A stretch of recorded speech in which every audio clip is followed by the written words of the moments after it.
Hello বন্ধুরা, কেমন আছো তোমরা সকলে? তোমাদের সকলকে স্বাগতম অ্যানিমে জনসন্স এক্সপ্লেন চ্যানেলে। আজকের এই ভিডিওতে আমি তোমাদের সাথে এক্সপ্লেন করব কাইজু নাম্বার 8 সিজন 1 এপিসোড 7। এই অ্যানিমের আরো অনেক এপিসোড এক্সপ্লেন দেখতে হলে অবশ্যই প্লে চেক করতে পারেন এবং সাবস্ক্রাইব যদি না করে থাকেন তাহলে অবশ্যই সাবস্ক্রাইব করে দিবেন।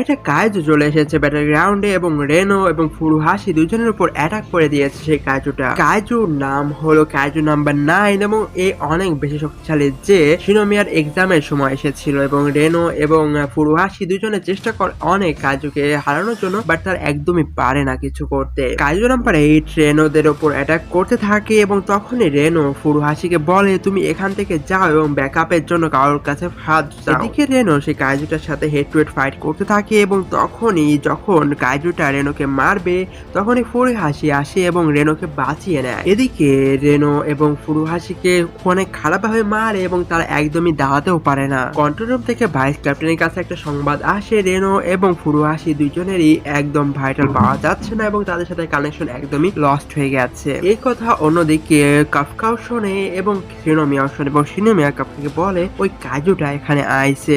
এদিকে রেনোকে অনেক খারাপভাবে মারতে থাকে সে কাইজুটা এবং এইদিকে ফুরুহাশি কামনা করে কোনো একভাবে কাইজুটা রেনোকে যত না মারে এবং রেনো যাতে বেঁচে যায়। যখনই সে কাইজুটা রেনো এবং ফুরুহাশিকে একদম মেরে ফেলতে যাবে তখনই সেখানে চলে আসে কাফকা। কাফকা সেই কাইজুটাকে মারে এবং তার মাথা একদিকে এবং শরীর আরেকদিকে উড়িয়ে দেয়। কাইজুরা শক্তি প্রদর্শন করে বাট কাফকার কিছুই হয় না এবং কাফকা সেই কাইজুটাকে এমন ভাবে মারতে থাকে যাতে তার পুরো চিতের ভিতর হয়ে যায়। সে কাইজুটা পালানোর চেষ্টা করতে থাকে বাট সে একদমই পারে না কারণ কাফকা কন্টিনিউয়াসলি তার উপর অ্যাটাক করে যাচ্ছিল এবং সে একদমই নিরুপায় এবং সে কিভাবে এখান থেকে পালাবে সেটা বুঝতেই পারে না। কাইজু নাম্বার 9 এর কোর এক্সপোজ হয়ে গেছে এবং কাফকা যদি একটা আঘাত করে তাহলে কাইজু নাম্বার 9 মারা যাবে এবং তখনই দুজন অফিসার সেখানে চলে আসে। দুজন অফিসার কাফকার দিকে তাক করে বন্দুক এবং তখনই কাইজু নাম্বার 9 সুযোগ পেয়ে যায় এবং সে সেখান থেকে পালিয়ে যায় এবং কাইজু নাম্বার 8 অর্থাৎ কাফকাও সেখান থেকে পালিয়ে যায়। সেখান থেকে পালায় এবং ফুরুহাশি এবং রেনোকে